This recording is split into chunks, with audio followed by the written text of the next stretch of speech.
Lance, it seems like something the public can really get involved in. Yeah, Tim, in 2 words, this place is absolutely mind-boggling. We're in the time tunnel right now, which takes you from the start of football all the way to the current day. We have Red Grange on the left. We have Ernie Nevers. We have Notre Dame USC up on this billboard. We have Bronco Nagurski. You name it. It's a virtual who's who of football, and why not? It's the College Football Hall of Fame. But the one thing that really sticks out about this place, it's hands-on for the fans. They're going to come in here, and they're going to be able to participate. Let's take a look at it. Historian Pat Harmon admits you could very well spend a week inside this hall and not do it justice. There's much more than just looking. For instance, the kids love to get hands-on and kick field goals. Oh, it's good. I want to kick off with you, Tim. Meanwhile, computer terminals allow visitors access to each of the over 600 inductees. A punch of the button and Paul Hornung's bio is right before your eyes. And while you're on the second level, you can step over to press row. It's game day, Notre Dame and Army, 1924. And there's Grantland Rice's typewriter, the same one that would punch out the phrase, the Four Horsemen. On that typewriter, that day, Grantland Rice wrote the story saying, outlined against the blue day off the sky, the Four Horsemen rode again. Really? That's when he wrote it. And if you listen closely, you can hear the Telegraph sending that story Morse code.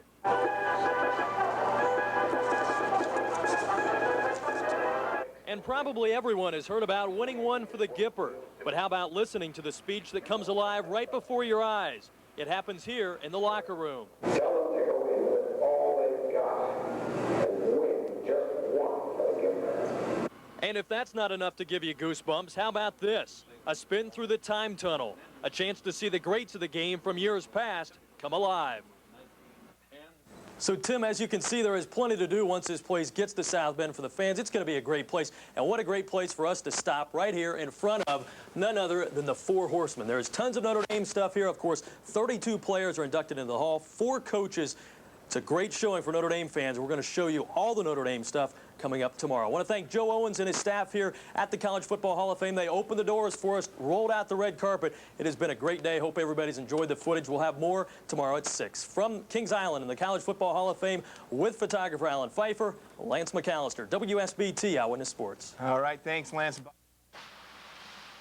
Anyone doubting Notre Dame's impact on college football need only to look inside these doors. The hall covers 123 years of football from 1869 to present day, and Notre Dame adds a golden touch that is unmistakable. The Hall of Fame room is home to 558 players, 32 of which are Fighting Irish. That's #1 among the schools represented and computes to 17% of the field.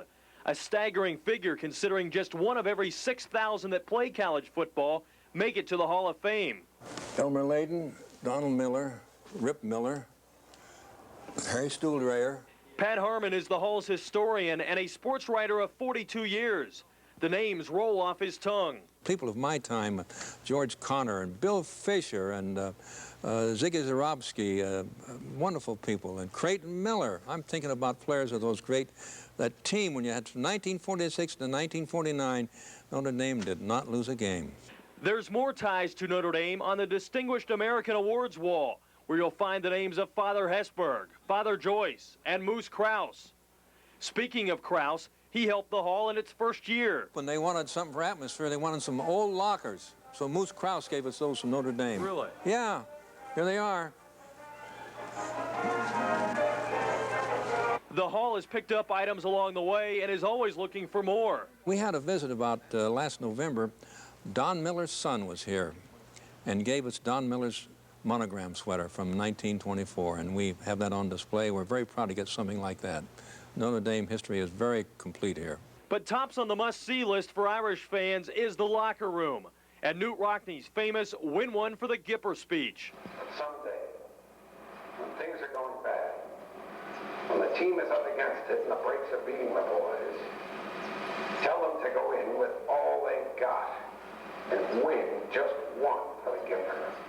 That Rockne film of the Gipper speech, I've seen that 500 times, and I still get a tingle whenever time I hear it. And you'll get a chance starting in September of 1994.